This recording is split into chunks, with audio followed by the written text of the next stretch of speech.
Pada hari ini mulutmu akan kami tutup, kedua tanganmu akan berbicara kepada Allah, dan kedua kakimu jadi saksi di hadapan Allah bima kanu yaksibun, tentang apa saja yang.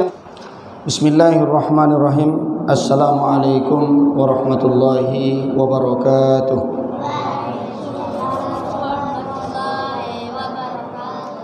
Alhamdulillah, alhamdulillahi rabbil alamin, wa bihi nasta'in ala umuri dunya waddin, wassalatu wassalamu ala asyrafil anbiya'i wal mursalin wa ala alihi wa ashabihi rasulillahi ajma'in.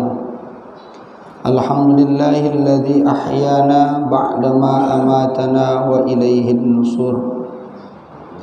Bersolawat kepada Nabiullah Nabi besar Muhammad sallallahu alaihi wasallam. Allahumma salli ala sayyidina Muhammad wa ala ali sayyidina Muhammad. Assalamu alayka ya Rasulullah. Ayahanda ibunda yang saya hormati, saya muliakan, ketika kita membuka Al-Quran surah Al-Baqarah, maka yang pertama kali Allah jelaskan adalah orang-orang yang bertakwa. Semua kita ini mengaku dirinya adalah orang bertakwa. Ibu mengaku dirinya, saya ustadz adalah orang bertakwa. Ditanya bapak-bapak juga sama jawabannya, saya adalah orang yang bertakwa. Pertanyaannya, apakah kita bertakwakah di sisi Allah? Jawabannya, wallahu a'lam. Padanan kalimat yang sama dengan ini adalah, kenal tak dengan Presiden Jokowi? Kenal. Pak Jokowi kenal tak dengan Bapak Ibu? Kenal. Begitulah kira-kira kita ini juga di hadapan Allah. Rasa kita ini adalah orang bertakwa, tapi kita belum tentu bertakwa di sisi Allah Subhanahu wa ta'ala. Ayahanda ibunda yang dimuliakan Allah Subhanahu wa ta'ala, orang bertakwa itu sudah banyak menjelaskan apa definisi dari bertakwa ini. Dulu ada sahabat bertanya ke Nabi, ma huwa taqwa? Apa itu takwa? Lalu Nabi menjawab, at-taqwa hahuna, at-taqwa hahuna. Takwa itu kata Nabi di hati. Karena sesungguhnya yang pertama yang menjadi sentral dalam tubuh dan jasad manusia adalah qalbunnya. Hati inilah yang menggerakkan ini semua. Jauh, dekat, sebentar, lama, itu penentunya adalah hati. Rumah dekat belum tentu dekat di hatinya, tak sampai juga Bapak Ibu ke rumah Allah ini. Rumahnya jauh kalau dilihat dari jaraknya, tapi dekat di hatinya sampai ke rumah Allah. Datang ke majelis taklim, waktunya lama, tapi di hatinya sebentar. Tapi ada juga waktunya sebentar, di hatinya sangat lama. Jadi yang menentukan ini adalah hati. Ada yang membolak-balikkan hati ini, itulah Allah. Itu makanya ketika kita di dalam sujud kita, Bapak Ibu yang dimuliakan Allah, selalu bermohon dan mendoa ini kepada Allah. Apa doanya? Allahumma ya muqallibal qulub, sabbit qalbi ala dinik. Ada 3 doa ketika kita sujud itu yang kita mohonkan kepada Allah yang mewakili ini semua. Apa itu? Yang pertama, Allahumma inni as'aluka bihusnil khatimah. Ya Allah, ku mohon kepada Engkau, jadikan akhir hayatku husnul khatimah. Tidak ada gunanya kehidupan ini dengan bertabur kekayaan di mana-mana, harta melimpah ruah, jabatan dimiliki, kekuasaan digenggam, kalau akhir hayatnya adalah su'ul khatimah. Tetapi orang yang paling berbahagia, orang yang paling beruntung adalah ketika akhir hayatnya adalah dalam keadaan husnul khatimah. Allah tak melihat masa lalu kita, yang Allah nilai adalah akhir hayat kita.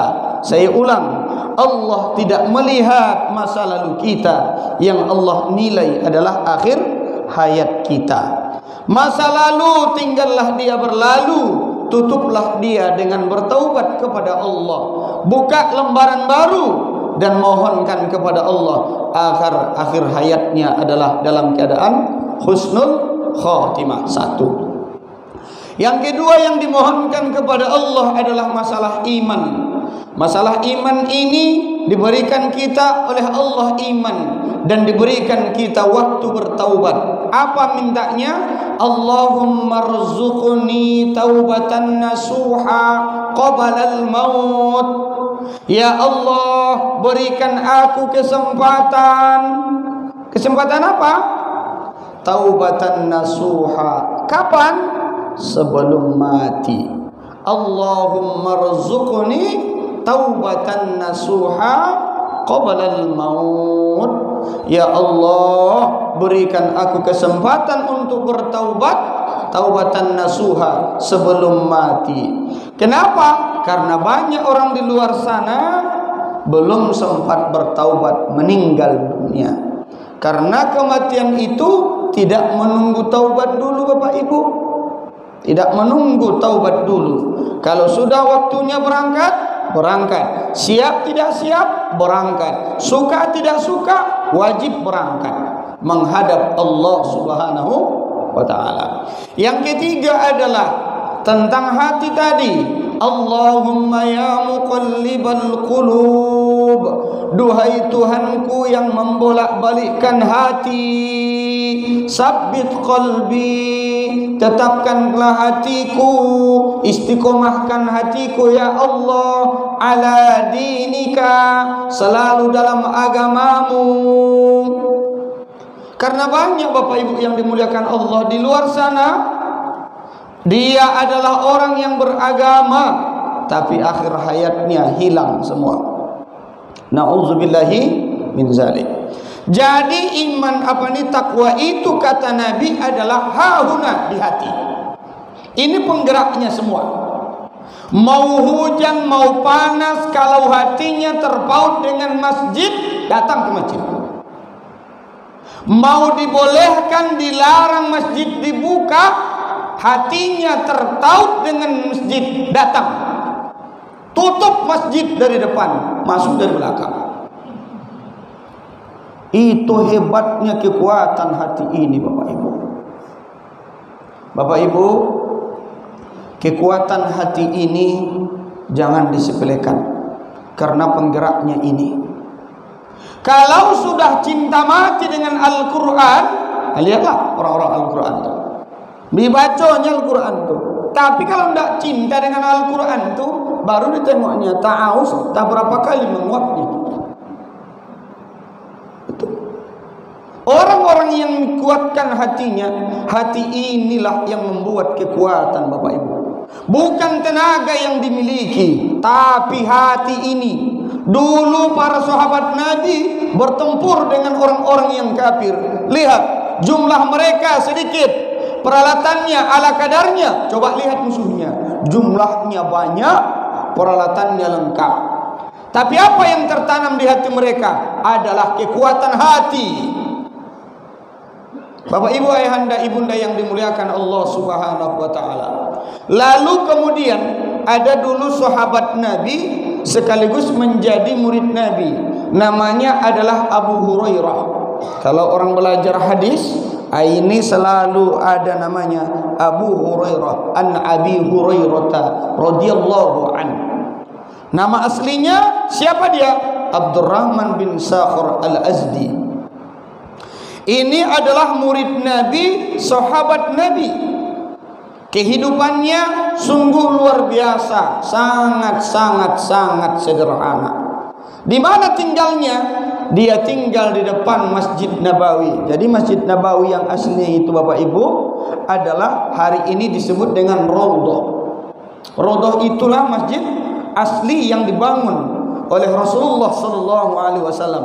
Di depannya itu ada satu tempat yang disiapkan untuk siapa? Untuk para sahabat Nabi yang dikenal dengan Ahlus Suffah.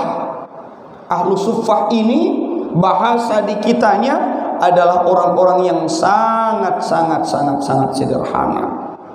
Makanya dijelaskan Abu Hurairah kalau tidur malam musim dingin di Madinah, dia seperti roda berputar ya, melingkar. Kenapa melingkar Ustaz? Apa dia mau melaju? Bukan. Melingkarnya karena pakaiannya kurang, ditarik ke atas nampak dari bawah, ditarik ke bawah nampak dari atas. Begitulah kehidupannya sampai di Madinah. Abu Hurairah tidak memiliki rumah. Abu Hurairah ini adalah orang negeri Yaman. Ada dua yang terkenal dari Yaman, Bapak Ibu. Yang masyhur ada dua. Yang pertama adalah sahabat Nabi yang dikenal dengan Abdurrahman bin Syahr al-Azdi ataupun Abu Hurairah. Terkenal dengan apanya? Terkenal dengan hadis yang didapatkannya dari Nabi langsung dari Rasulullah. Sekian banyaknya jumlah sahabat Nabi, maka yang paling banyak meriwayatkan hadis adalah Abu Hurairah radhiyallahu anhu. Yang kedua, ada di bawahnya namanya tabi'in. Siapa dia? Namanya Uwais Al-Qarni. Uwais Al-Qarni ini orang negeri Yaman. Apa keistimewaan dia? Satu-satunya penduduk di bumi ini yang baktinya kepada orang tuanya adalah belum ada orang yang sepadan yang mendekati baktinya seperti yang dilakukan oleh Uwais Al-Qarni. Apa baktinya mamanya?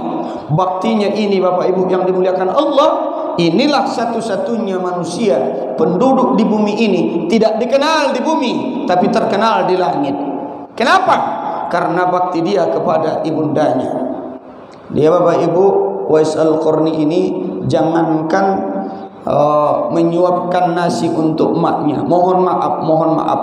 Bagaimana perlakuan maknya terhadap dia waktu bayi, begitulah perlakuan dia terhadap maknya ketika maknya sakit. Sampai menceboknya dia. Cukup sampai di situ enggak? Inilah orang yang menggendong maknya dari Yaman menuju Makkah. Digendong. Berapa jaraknya Ustaz? Jarak Yaman sampai ke Makkah itu 1.500 km. Dari sini ke mana, Pak? Dari sini sampai ke mana?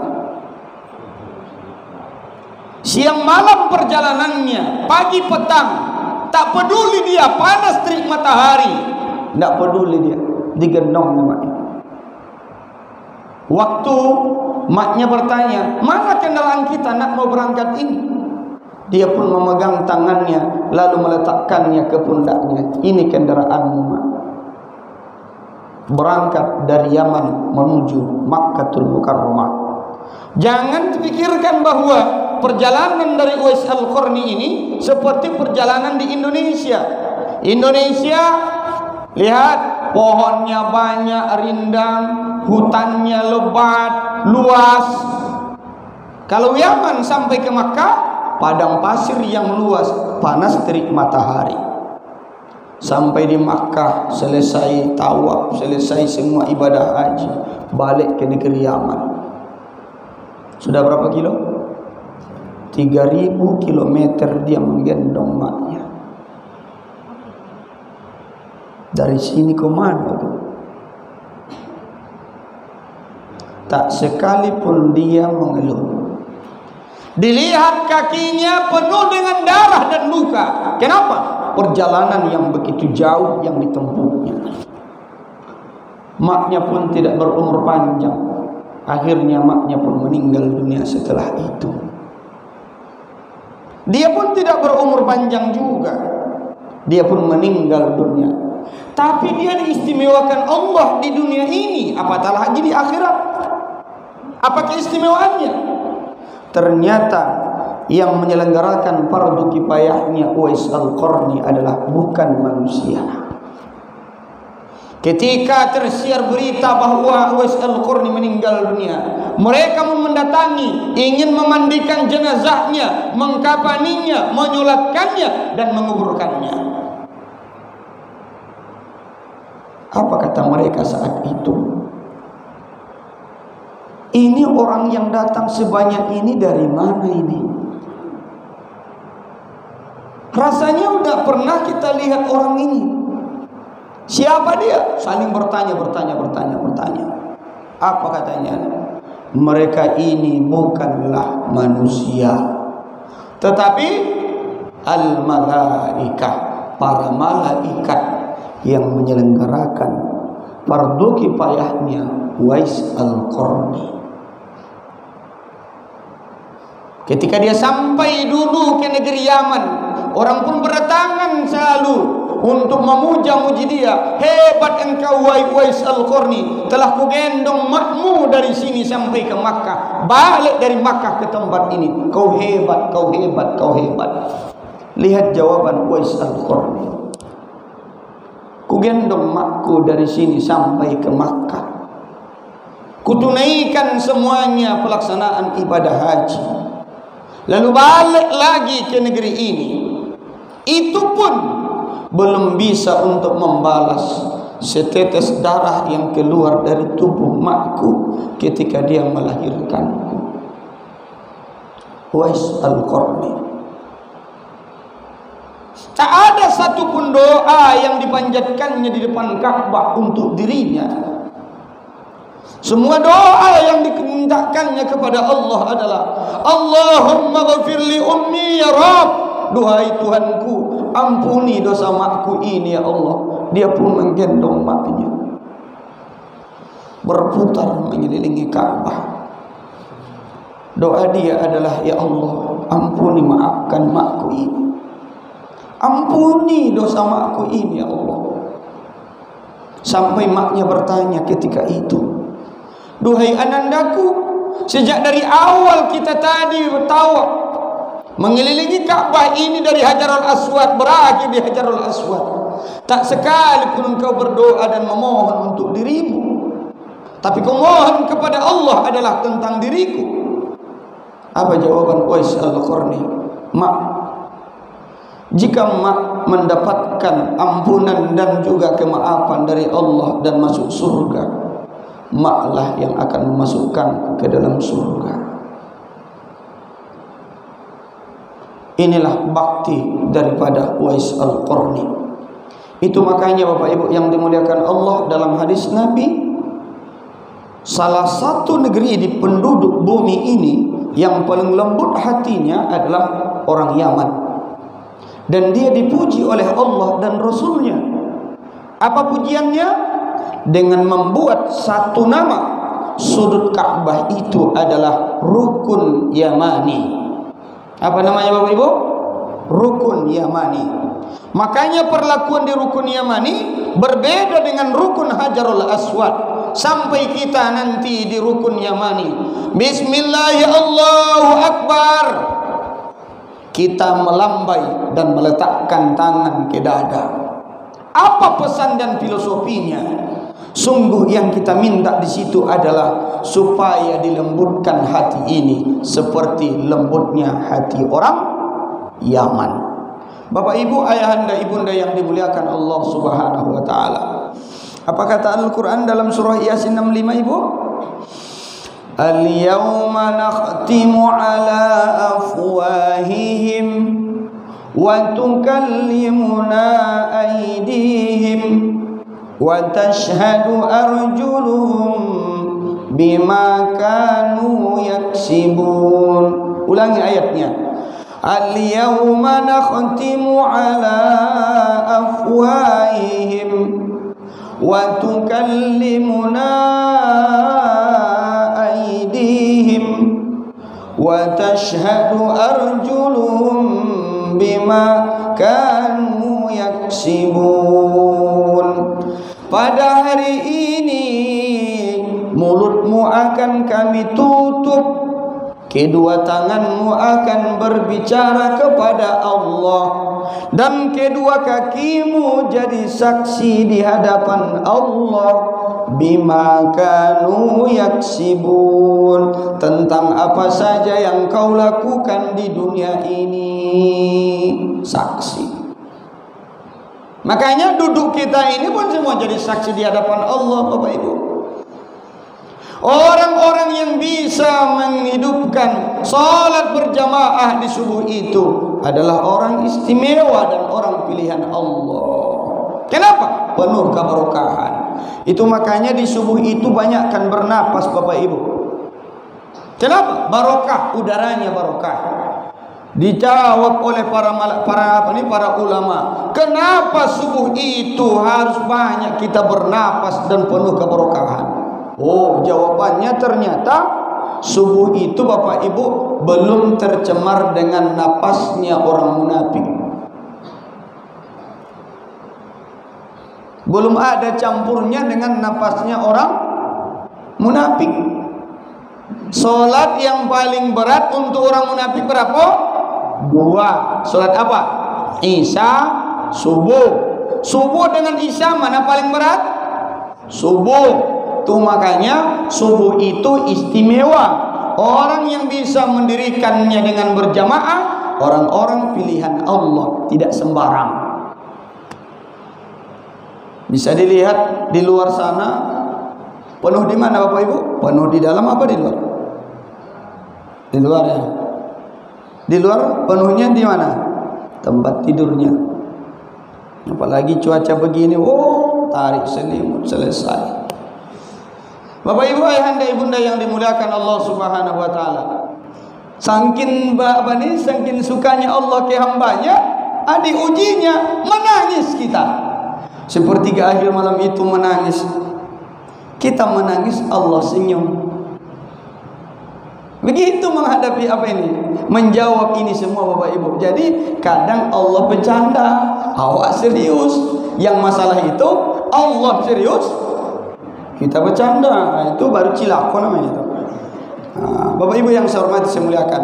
Yang pertama, orang bertakwa itu mendapatkan apa? Solusi setiap masalah. Yang kedua, apa yang didapatkannya? Ini. Wa yarzuquhu min haitsu la yahtasiba. Rezekinya, ini yang banyak kita bincangkan ini, semuanya murahnya rezeki. Rezeki orang bertakwa itu min haitsu la yahtasiba, dari yang tidak diduga-duga, tak disangka-sangka. Ibunda pernah dapat ini? Pernah merasakan ini? Pernah. Gimana rasanya? Oh, tak terwakili dengan kata-kata. Kenapa? Saking bahagianya. Itu rezeki pilihan Allah, hadiah Allah. Tidak semua dapat, Bapak Ibu. Saya dulu di tahun 2016, ketika dapat kabar dari jamaah ingin memberangkatkan saya umroh, sesak nafas saya. Kata abang tuh, Ustaz, akhir tahun ini, itu kejadiannya di bulan Agustus. Akhir tahun ini Ustaz, kita berangkat umroh, kata dia. Sesak nafas saya, tidak bisa ngomong apa-apa. Hanya meneteskan air mata, mendengarkan angin surga yang baru bertiup. Lalu kemudian berangkat. Bahagianya luar biasa, Bapak Ibu. Tidak pernah terpikir dengan kita bahwa akan sampai ke tanah haram. Jangankan untuk itu, Bapak Ibu, DP-nya tidak mampu, Pak. Dulu motor saya, Bapak Ibu, suaranya kayak tadi, kredit, begitu. Jangankan mikirkan itu, makan cukup, alhamdulillah. Tapi apa kata Allah? Allah yang mau mengundang kita datang. Caranya dia berangkat itu bukan karena uang. Banyak orang beruang, Bapak Ibu, tapi tidak sampai ke tanah haram. Dan banyak orang yang tidak punya uang sama sekali sampai ke tanah haram. Betul tidak, Bapak Ibu? Kurang kayak apa orang-orang di pinggir jalan itu punya ruko sekian, usahanya di mana-mana, sawitnya luas, tapi tidak sampai ke tanah haram. Ke Amerika sampai, ke tanah haram tidak sampai. Banyak orang yang tidak punya apa-apa, Bapak Ibu, sampai ke tanah haram, sampai. Kenapa? Dapat undangan dari Allah. Dulu ada jemaah kita dari jalan sekolah. Ini ibu ini pekerjaannya, Bapak Ibu, pekerjaan yang mulia. Apa itu? Mengajar privat rumah ke rumah Al-Quran. Dari rumah ke rumah. Jadi ibu ini pakai sepeda. Jadi adalah terkumpul uang dari sisa-sisa ini untuk berangkat umroh. lalu kemudian didaftarkannya, di DP-nya, udah itu udah dibayar separuh, lalu kemudian begitu Allah mengujinya. Apa ujiannya? Ada yang mendapraknya, lalu kemudian patah tangan itu, patah tangannya. Meneleponlah dia ke pihak travel, Ustaz, mohonlah Ustaz balikkan uangku itu lagi.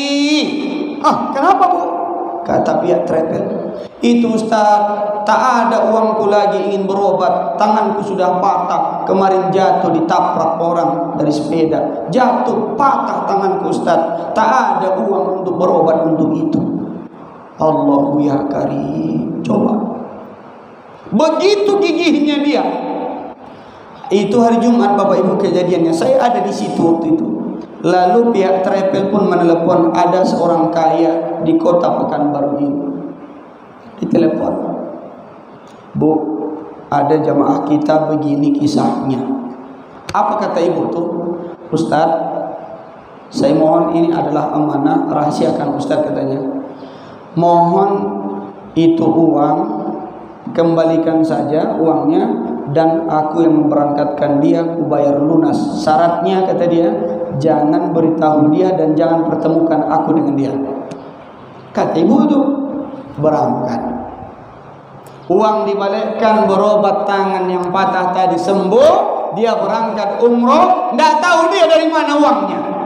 Sampai ibu itu menyiapkan, berapa uang sakunya Ustaz perlunya kalau begitu kejadiannya. Kalau saya bayar semuanya, PP berapa semuanya sudah saya bayar, berapa uang ibu tuh kira-kira harus disiapkan? Terserah ibu lah, kata, dikasihlah uangnya itu, uang sakunya lebih kurang 10 juta. Lihat, kisah-kisah begini banyak Bapak Ibu, banyak. Ada juga jamaah kita tukang ojek, mohon maaf, bukan ojek online, tapi yang dulu, yang tradisional, yang biasa. Dia pun berniat berangkat umroh. Apa yang terjadi? Disimpan ini uang, ada sisanya sekali sepekan ke BSI. Hari ini BSI, dulu BSM. Lalu kemudian setiap pekannya dimasukkan, setiap pekannya disimpan, setiap pekannya begitu. Lalu kemudian satu saat dia masuk ke bank, lalu kemudian orang rupanya penuh, antrian banyak. Dia pun duduk menunggu nomor antrian dia. Lalu kemudian dia duduk bersama orang di sebelahnya. Ceritalah di situ Bapak Ibu, kenalan. Rupanya bapak yang sebelah ini adalah pensiunan Chevron dulu. Apa kata bapak ini? Bapak mau menabung ini untuk apa kira-kira? Kata bapak sebelah. Kata dia, itulah Pak, lama aku berniat untuk berangkat umroh. Tapi inilah, hanya kadang-kadang 200.000 kutabungkan 200. Berapa biaya berangkat umroh? Waktu itu Bapak Ibu 21 juta, kata dia. 21 juta Pak. Kapan rencana berangkatnya? Tidak tahu saya Pak, kata dia. Karena yang masukkan pun 200, 250. Kapan 21 jutanya? Kata bapak itu, ginilah Pak, kata dia. Ini masih duduk tuh, belum dipanggil nomornya. Kata bapak sebelah, nomor rekening bapak berapa? Inilah Pak, kata dia. Dia pun mengambil HP-nya, difotonya. Pak, bapak berangkat saja, nanti saya transfer semua ke sini. Berapa keperluan bapak? Allahu ya karim. Bertemu di situ. Ada setengah jam? Enggak. Lebih kurang cuma 15 menit. Yang latar belakang yang berbeda, baru di situ bertemu. Siapa orang sebelah itu? Utusan Allah. Kalau untuk orang sekelas orang di Chevron, pensiunan Chevron 21 juta, berharga tidak? Dia terima M. Kalau di kita, M kita dengan M dia beda. M kita ember, M dia miliar. Iya kan? Berangkat bapak itu. Siapa yang berangkatnya? Kawan sebelah. Begitulah Allah membuat jalan ini semua Bapak Ibu. Mudah bagi Allah. Innama amruhu idza arada syai'an ay yaqula lahu kun fayakun. Mudah bagi Allah Bapak Ibu. Tidak usah khawatirkan hidup ini. Tinggal minta. Minta ke siapa? Yang maha. Maha kaya, maha pemberi, karena dia yang memerintahkan kita memohon kepadanya, dan dia juga yang menjamin dan juga berjanji untuk mengabulkan permintaan itu. Bapak Ibu yang saya hormati, saya muliakan, inilah kajian kita di pagi hari ini. Mudah-mudahan bermanfaat Bapak Ibu. Amin ya rabbal alamin. Terima kasih banyak atas segala perhatiannya. Mohon maaf kalau ada Bapak Ibu rasanya tidak berkenan di hati. Ananda mohon maaf Bapak Ibu ya. Bisa dimaafkan Bapak Ibu? Saya berdoa kepada Allah, mudah-mudahan Bapak Ibu yang belum sampai ke Tanah Haram supaya cepat diundang oleh Allah sampai ke Tanah Haram. Yang sudah sampai ke Tanah Haram mudah-mudahan berulang bolak-balik ke sana, diundang oleh Allah, dimudahkan semuanya insyaallah. Amin ya rabbal alamin. Sekian, terima kasih. Wallahu muwaffiq ila aqwamit thoriq. Assalamualaikum warahmatullahi wabarakatuh.